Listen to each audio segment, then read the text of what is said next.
It's an exciting night. We had a very large crowd. We were able to raise some funds. I mean, one of the challenges with campaigns is that campaigns get more and more expensive. We're planning on running a full campaign. Tonight we did that. I will tell you, we had a lot of elected officials here, a lot of former elected officials, but really what moved me was the number of public school teachers who showed up and showed their support.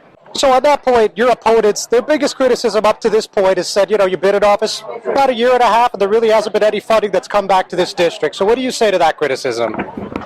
Look, I mean, at the end of the day, we do our best to serve the community. The reality is that Bayonne has been underfunded since 2008. Okay, for the last 8 years under Governor Christie, Bayonne has received minimal increases, if any.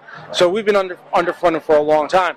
I'm not sure the criticism after being in office for a year is completely justified, but I understand it. I respect their opinion. I know that we're working hard. We have a proposal that calls for districts similar to Bayonne to be treated differently in order to receive more funding under the formula.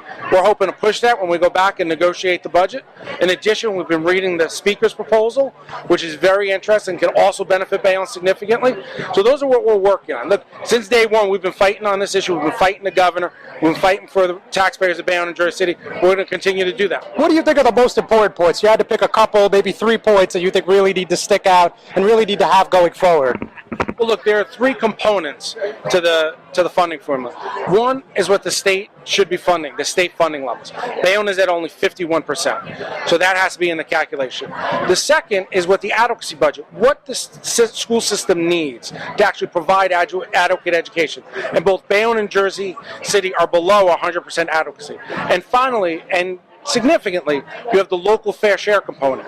The local fair share is how much local property taxpayers are contributing to the local school system. In Bayonne, it's almost 80%. Okay, almost 80% of the local fair share. That's a fairly high number. So when you look at that in combination, this is why the Prieto proposal, Speaker Prieto's proposal, makes more sense, because it takes a look at the major components, and it would benefit districts like Bayonne while not impacting districts like Jersey City. And that's where we need to go. We need a fair solution. We can't penalize the urban areas just because it's politically expedient for the government. And finally, Nick, a little more specific to the Bayonne School District itself. Obviously, there's a budget crisis that's been ongoing for many months and certainly will continue into 2018 at a minimum. But I know you've had meetings with many state officials over the past couple of weeks. Could you give us any update, any new findings, any sort of new information regarding this ongoing situation? Look, the current situation is a catastrophe and devastating for the school district, especially the teachers, the parents, and the school children.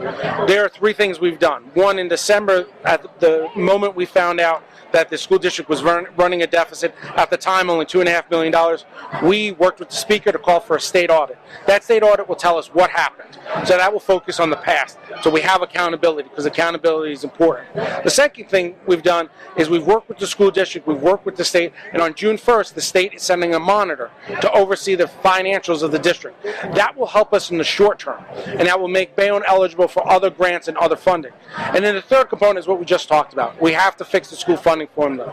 We either have to fully fund it, or we need to create a bridge that allows districts like Bayonne a larger portion of their fair share.